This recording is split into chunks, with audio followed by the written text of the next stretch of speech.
Thank you. Yeah, I certainly do live in the jungle on the weekends, but now I'm on my next project, which is about reef protection. So I actually live in a tin shack on a beach on the weekends. So probably the first bank executive to do that. I've been on this journey for a few years now. I'm mostly Chief Innovation Officer at DBS Bank.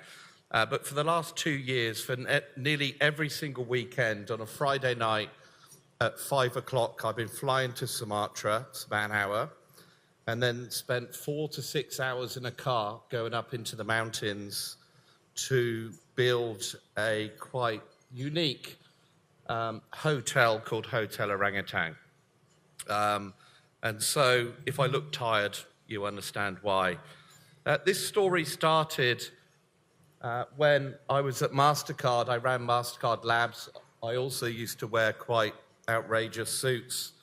And I was inventing a new innovation technique which I thought could solve any problem.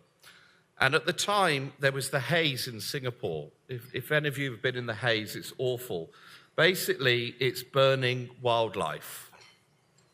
So half the forests in Indonesia have disappeared in 12 years. They burned the forest, and the haze comes to Singapore, and people are choking. So I thought, right, why don't I test this new innovation technique on how to save the Sumatran orangutans? They're critically endangered. There's only 6,000 left. In the jungle they're in, it's the only place in the world where you can see a great ape, you can see a rhino, an elephant, and a tiger. So I picked up my MasterCard Labs team. We flew into the Sumatran jungle, and the technique is very customer-centric. So we interviewed guest house owners, the villagers, chefs, porters, drivers, and from that, we worked out what the area needed. The main problems were twofold. One was that the tourists there were European backpackers, which means they didn't spend much money and they had no local influence in Asia. The second problem is everyone thinks orangutans are in Borneo. Now, the Borneo orangutans are fine. There's 60,000. But the Sumatran ones are actually a different breed, and there's only 6,000. And so we come out with a solution that we need to bring local executives into the jungle. It was a great exercise, and it proved the innovation technique worked.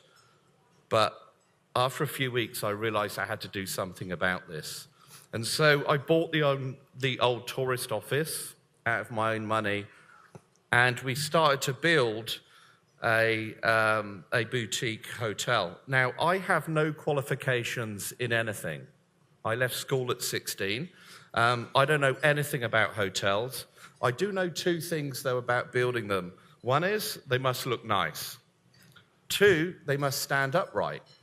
And so with my searing insight in the hotel business, we started to build, and eventually we got our first structure, a beautifully designed. It was actually crowd innovated from the locals, the design. I used a lot of the innovation techniques from my corporate life, and we went on to expand and build more structures, and it's a very successful for the local villagers.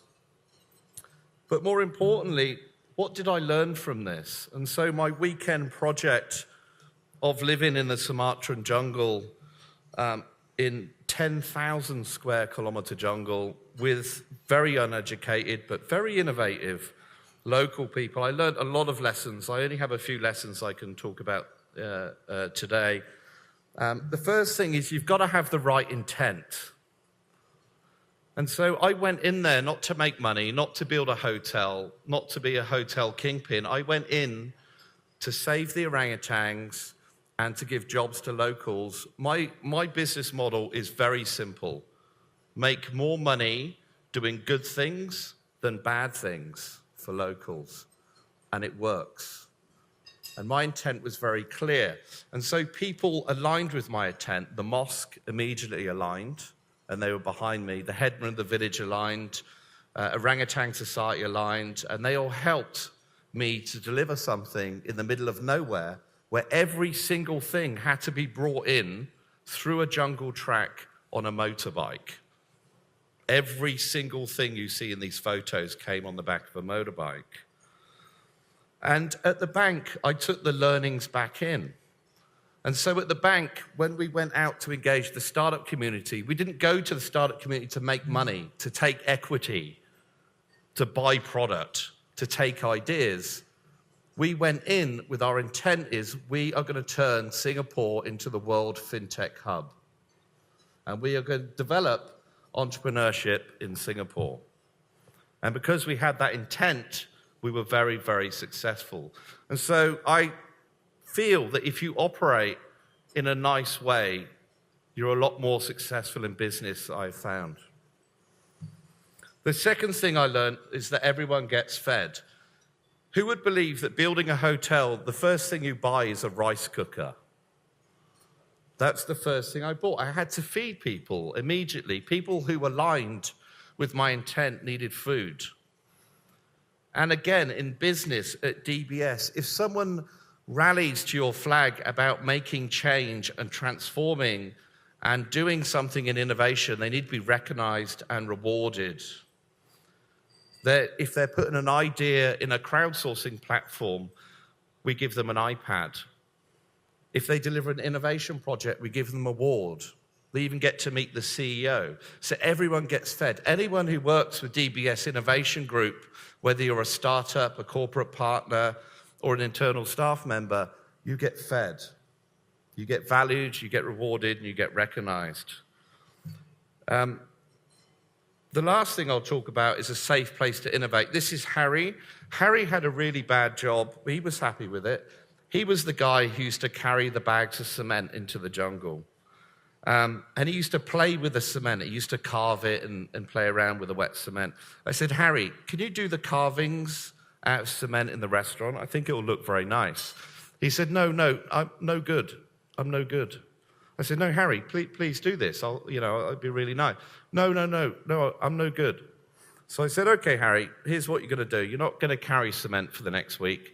You are just going to throw cement on that wall in the restaurant, just that one piece, and you're going to keep carving it until you deliver something that's suitable. And I'm just going to pay you to do that.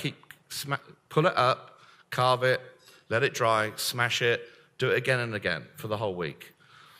I took away the fear of failure from Harry. Now we've set him up in his own cement carving business, and we took that into the bank.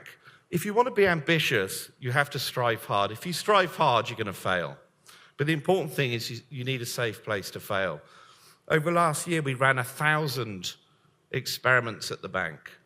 This year, we had 5,000 staff, about a quarter of the entire bank, going through some innovation engagement.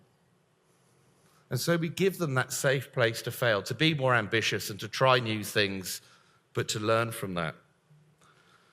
So the next steps is DBS is ramping up its innovation across Asia. We're building innovation offices in Hong Kong and in India. For me, in the jungle, my dive resort will be live in about 3 months. We've managed to stop local villagers from dynamiting and poisoning a reef because they know they're going to make more money from ecotourism than from fish.